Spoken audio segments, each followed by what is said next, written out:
Hi there, how you doing? Tonight we're having a comforting dish for these uncomfortable times. This is one of our favorite dishes. We have this multiple times throughout the year. It is skillet fondue. And don't think about having to set up those fondue sets from the 70s or the 60s, whenever the heck that happened. Fun, but a total pain in the butt. This is a skillet with melted cheese. It's as simple as that. And I'll take it a little step further so you know how to make it. You need a cast iron skillet, about 1.5 pounds of melty cheese, cheese that melts that well, that is. We like fontina, so we put fontina in there.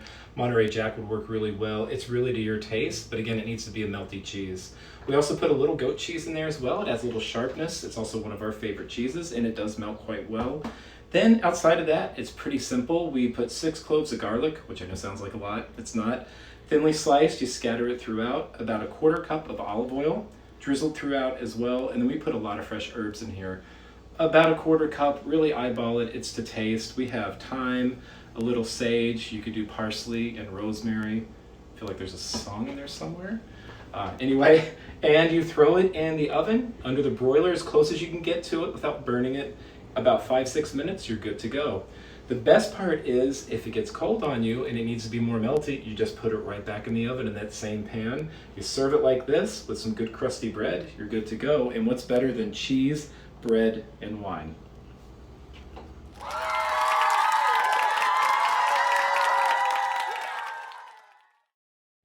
All right, so for the wine we're having this evening, we are having Giovanni Rosso Barbera de Alba.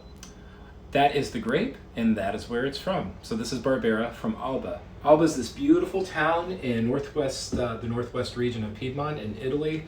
Famous for a few things, truffles being one of them, not the chocolate ones, but the truffles that come out of the ground.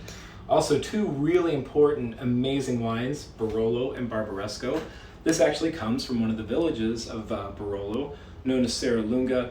Barbera plays second fiddle to Nebbiolo, which is the grape behind Barolo, but don't let that fool you. It's an absolutely dynamite bottle of wine. It's extremely flexible, it's broad appeal.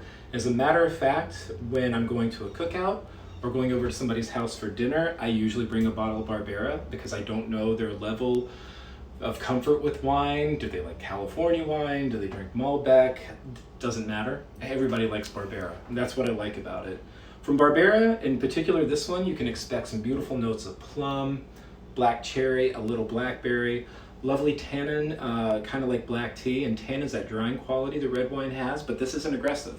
So it dries the palate, it works beautifully with fatty foods like this, something roasted, something off the grill, like I said, to bring it to a barbecue. It's dynamite with a hamburger. Really, there's not too much you can't pair with this. That's probably what I like best about it. It never disappoints, and it always makes everybody happy.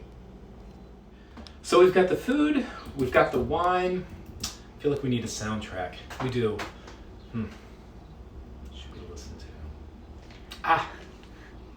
Elvis Costello, of course. Why? I don't know, it has a fondue feel to it, whatever the heck that means. It's his first album, probably my favorite. Everybody knows Allison, that's a great song, but it's got Angels Wanna Wear My Red Shoes, Welcome to the Working Week, if we ever get back to that point.